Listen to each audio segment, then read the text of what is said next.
The Lightweight Land Rover was a wonderful example of making the contents fit the parcel, as well as intelligent design.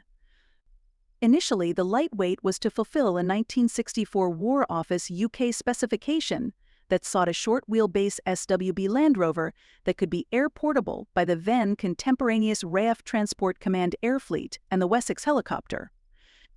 The Royal Marines RM were also hankering after a lighter Land Rover around this time, having resorted to stripping down Series 2 Mk8s in an effort to make them air-transportable. To achieve this standard, the series Land Rover would have to be extensively modified, with the main effort of design addressing width, which, dependent on the series, was between 62 and 64 in. S-Series 2 Land Rover lightweight, distinguishable from the later Series 3 by the positioning of the headlights. For the new design, the desired width was 60 in, which would allow for 2 units to sit side by side in the Armstrong-Whitworth Argosy. By the time the lightweight was introduced into service, the Argosy had ironically been replaced by the C-130 Hercules, at which point the vehicle width no longer mattered. The specifications were exacting and would require some significant work for any design to be successful. For the 12V model, the unladen weight was to be 1,136 kg, whilst for the 24V model, the unladen weight was to be 1,409 kg. The total payload, including the driver, was to be 455 kg, and the unit had to be able to pull a ton trailer and have a range of 300 miles. The War Office wanted the steering, engine, suspension, and drivetrain to be identical to those of other Land Rovers then in service. This meant that the weight savings were to come from adapting the bodywork. The initial design team, consisting of Mike Broadhead as project manager and Norman Busby, with assistance from the Fighting Vehicles Research and Development Establishment (FVDRE) and their organizational successors, the Military Vehicles and Engineering Establishment (MVEE), had a prototype ready for tests by 1965. By this stage, Mr. Broadhead had been replaced by Bob Seeger. The most important task for the team to address was the track width. Given the War Office's insistence that the drivetrain specifications be unchanged, it was clearly too wide, so a compromise had to be reached. The first step was to reduce the width of the bodywork. This was achieved by designing a new bulkhead and replacing the curved sides with Series 1 style slab-sided panels.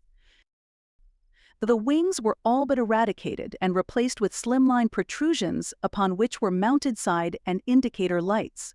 The headlights were placed on the front grille for the early Series 2A version before being moved to modified wings for the later Series 2A and Series 3 production models. Even with all these changes, the width was still too great. Thankfully, a compromise was reached with the newly established Ministry of Defense MOD regarding axle designs. Clearly, sense had prevailed and the lightweight would be fitted with redesigned drive flanges and a narrower axle with shortened half shafts. Further weight savings were made in the use of standard civilian springs and omission of the oil cooler. Narrower 6-point, 00x16 tires were fitted to single-piece rims instead of 6.50x16 tires on the traditional military split rims. The most iconic piece of redesigned furniture was the trapezoid-esque bonnet, which was the only piece of the bodywork that required new tooling. The next step was to revise which parts of the superstructure and bodywork were absolutely necessary. The intention was for the lightweight to be transported by air in a manner of ways from an underslung rotary load, ordinary air cargo, or dispatched at height via medium-stressed platform MSP. Thus, the external design had to be as clean as possible. To achieve this, the plan was to remove all non-essential fittings, leaving only a drivable unit with the bare minimum of fixtures to hit the ground running. FVDRE was consulted, and a decision was made regarding which pieces should go. It was deemed that the front bumper, windscreen, doors, rear side panels, seats and soft top and frame could all be removed. The intention was that these items would follow the deployed unit by other means and be reattached. With these elements, the lightweight achieved its desired weight, but only just. The first prototypes were delivered to the FVDRE for evaluation early in 1966. By mid-1966, a short-run contract for 6 vehicles was made for further evaluations, with these becoming special project vehicles. These were supplied in both right and left-hand drive RHD and LHD versions and in 12V and 24V. The name Rover 1 was chosen to identify the new vehicles. The vehicles were now classed as a half-ton vehicles by a new system that identified total load carrying capability rather than that carried on the load bed.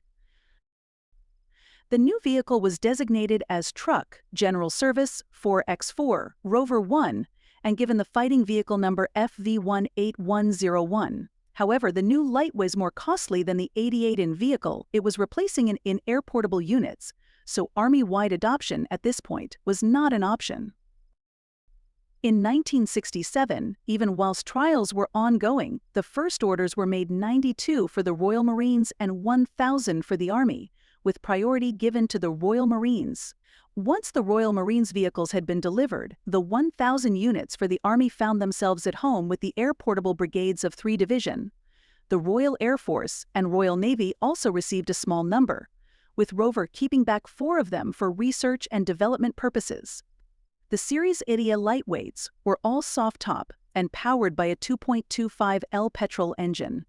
The oil cooler and 6.50x16 tires also made a return, as the weight savings that had been initially planned were now negated by the arrival of the C-130 and more powerful rotary aircraft. Indeed, the arrival of these new air assets single-handedly wiped out the need for the lightweight, as they could carry original series Land Rovers with ease. As a result, the lightweight was rarely transported in stripped-down form, yet this ability was to prove itself useful for certain ground-based operations. As with all Land Rovers, there were several variants, including a 24V fitted for radio FFR model, known as the FE18102, which had a demountable radio bank that sat widthways across the cargo bay.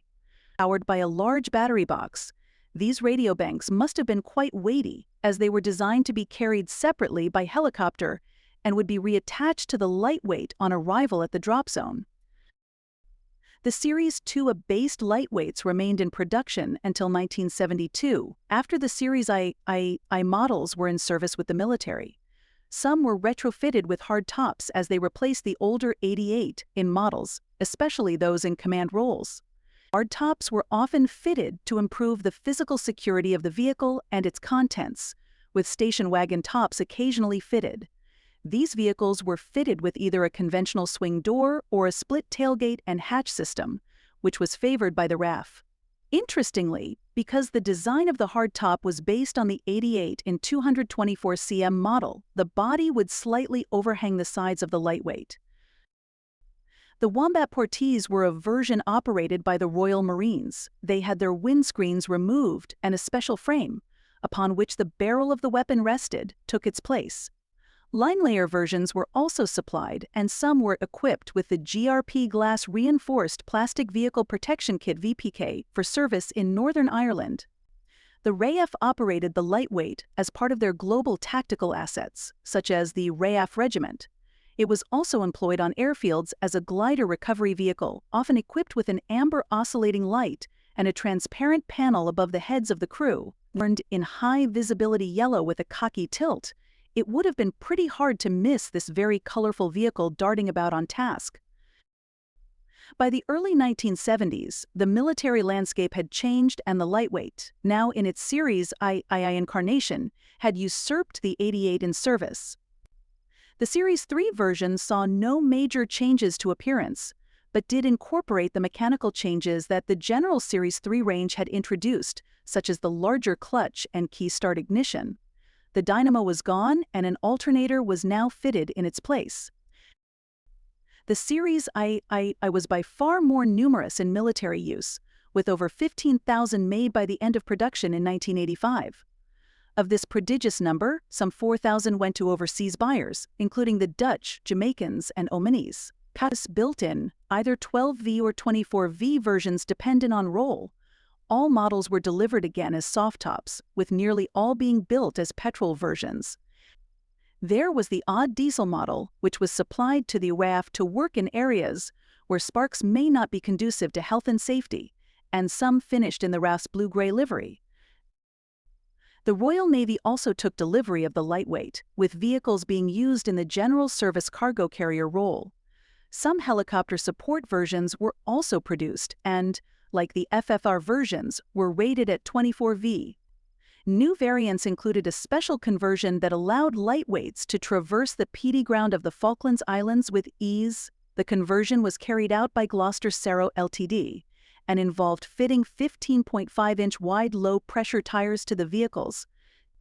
The conversion also extended the mudguards outwards, rerouting the exhaust so it ran up the left-hand side of the cab, fitting a steering damper, and a heavy-duty sump guard.